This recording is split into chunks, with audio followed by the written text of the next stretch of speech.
Doqilili Parvardigor, duolarimizni qabul et.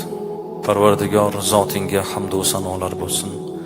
Suyukli payg'ambarimiz Muhammad Mustafa sallallohu alayhi va sallam hazratlariga salovat va salomlarimiz, maqtov va olqishlarimiz bo'lsin.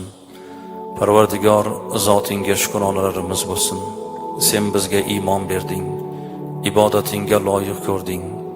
Tabarruk yurt, ulug' xalqning farzandi qilding. Seni borliging, birliging haqiqati qalbimizni to'rida. Senga hamdlar, shukronalar bo'lsin.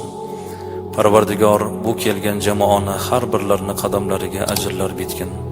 Xonadonlariga nuring, rahmatingni yog'dirgin. Ishda, mehnatda, kasb-korda yurganlar bor. Barchalarni mehnatlariga barakot bergin. Rohatini ko'rsatgin.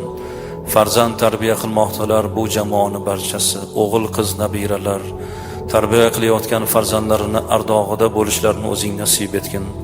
Xonadonlariga, qalblariga o'zing munavvarlikni bergin.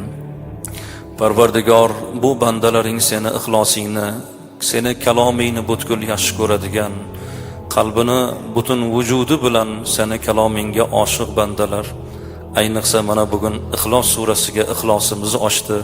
Muhabbatimiz ziyoda bo'ldi. Shu muhabbat ila jannatga kirishligimizni Alloh barchalarimizga nasib aylasin. Allohumma salli ala Muhammad va ala alihi va ashabihi ajma'in bi rahmatika ya arhamar rohimin.